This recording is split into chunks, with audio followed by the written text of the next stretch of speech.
Bonsoir, merci d'être avec nous sur Journal de guerre. Au 24e jour de la guerre entre le Hamas et Israël, voici ce qu'il fallait retenir de la journée à 19h30.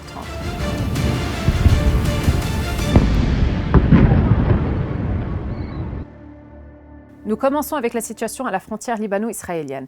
Après une courte trêve en milieu de journée, les affrontements ont repris dans l'après-midi de lundi dans le sud du Liban. L'armée libanaise a annoncé avoir découvert 21 plateformes de lancement de missiles, dont l'une prête à l'usage, dans les régions de Wadi el-Khansa et El-Khariba, dans la région de Hasbaya, ainsi qu'à Leilé, dans la région de Tyr. Les unités spécialisées de l'armée travaillent à le désamorcer. L'armée israélienne a lancé des bombes incendiaires dans les environs des régions de Aït al-Shab et Tellit al-Rahib. Elle a aussi bombardé les forêts et les oliveraies entre Der Mimes et Tel al-Nahas à Kfar Kela. Le Hezbollah a affirmé avoir visé des équipements techniques de Mtalleh et avoir réalisé des dommages directs. Le Hezb a aussi déclaré avoir visé des équipements techniques et de renseignement du site de Bayad Blida, en plus d'avoir visé Deshmeh et son poste de garde. Par ailleurs, le bombardement s'est principalement concentré sur la région d'El Labouna, où près de 50 obus ont été recensés. Nous évaluons constamment la situation et avançons par étapes. Les attaques se poursuivront et s'intensifieront, prévient le porte-parole de l'armée israélienne, Daniel Hagari, lors d'un briefing. L'armée israélienne a affirmé lundi avoir frappé plus de 600 cibles dans la bande de Gaza ces dernières 24 heures. Parmi les cibles, un communiqué de l'armée liste des dépôts d'armes, des dizaines de positions de lancement de missiles anti-chars ainsi que des caches utilisées par le Hamas.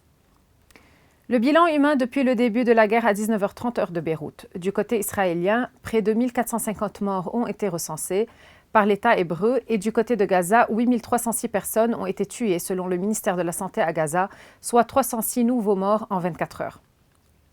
Le ministre britannique des Affaires étrangères, James Cleverly, déclare que le Royaume-Uni travaille avec l'Égypte et Israël pour obtenir une pause humanitaire temporaire afin d'acheminer l'aide à Gaza. Le gouvernement britannique a augmenté son niveau d'aide à Gaza qui, selon M. Cleverly, est principalement bloqué en Égypte. Les attaques menées contre des bases des forces américaines en Irak et en Syrie sont une réaction à l'aide apportée par les États-Unis à Israël dans sa guerre contre le Hamas, a déclaré lundi Nasser Kanani, le porte-parole de la diplomatie iranienne. Vous récoltez ce que vous semez. Soutenir et provoquer la tension entraîne une réaction. Les forces américaines et leurs alliés ont été la cible d'au moins 16 attaques en Syrie et en Irak depuis le début du mois. Merci de nous avoir suivis sur Ici Beyrouth. On se retrouve demain pour un autre résumé de la situation. Vous pouvez suivre toute l'actualité concernant cette guerre sur notre site web www.icibeyrouth.com sous la rubrique Guerre Israël-Hamas ainsi que sur tous nos réseaux sociaux.